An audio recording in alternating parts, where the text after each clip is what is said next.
Thank you, guys. It's great to be here. It's a cold, chilly day in Troy, but it's heating up in the Sun Belt Conference. So we're going to be at home this week.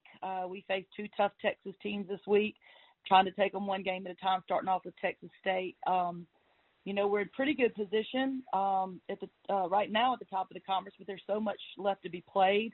But we are thankful to be where we are, and we're learning and growing. I feel like a big part of our success is because we do have some veteran players. We have 5 seniors and 5 juniors.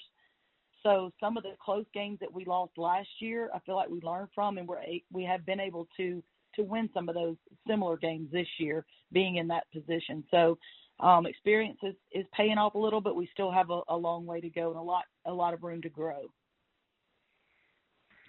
All right, thank you so much, Coach. Our first questions come from Whitney Hayworth. Whitney, please go ahead. Coach, good morning. How are you? Good morning, Whitney. Great. Thank you.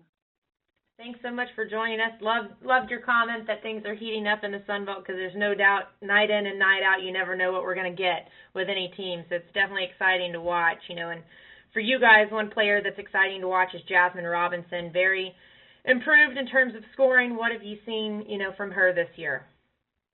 Well, she came in as a freshman and had to start games over half of our season, I believe, as a point guard. And, we took some lumps, but she's always been a good basketball player and an athletic player and a strong player.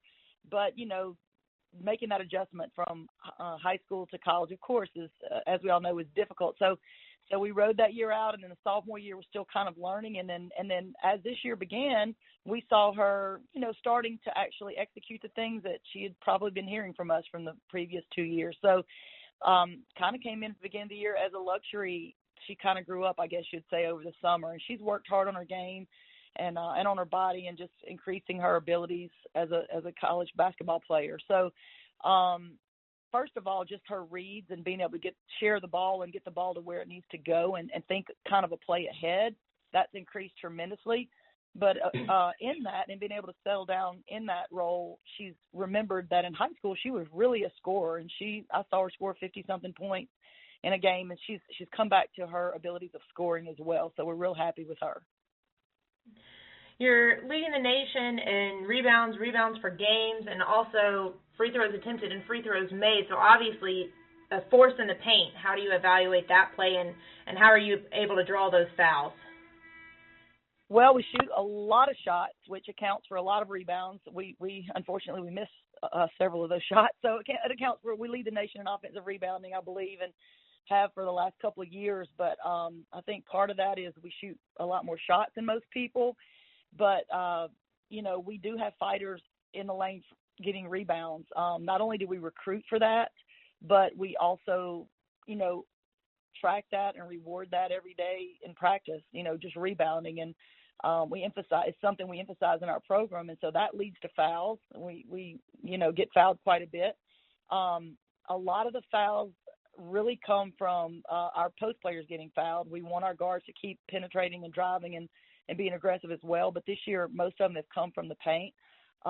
We just have an experienced veteran group in the paint this year. 3 senior post players inside there that are just experienced and strong and doing what you would want them to do as seniors. And we have a couple of good other ones that aren't seniors that are in there as well. Alexis Dye, who was the NJCAA tournament MVP last year, who is also contributing, even though it's her first year here.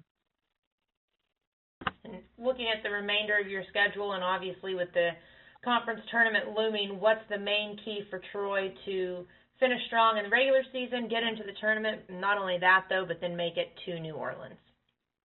Well, we always believe, you got to stay true to Troy basketball. We always believe we have to take a lot of shots. We strive to shoot 100 a game and then rebound those shots and get second shots. So we want to stay true to that. But, this year my assistant coaches have put a lot more emphasis on defense, because even though I believe we were top 5 in the nation in scoring last year, we were also top 5 in points given up, or maybe top 10.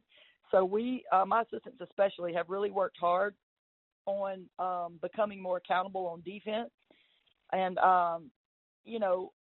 so in that, I think our scoring has gone back down. It's kind of like a seesaw. Scoring has gone down a little bit. So what we'd like to see is to rise up to where we know we can be scoring, but incorporate that defense and be consistent with it. The improvements we have made on defense, just getting it consistent, not only from game to game, but quarter by quarter.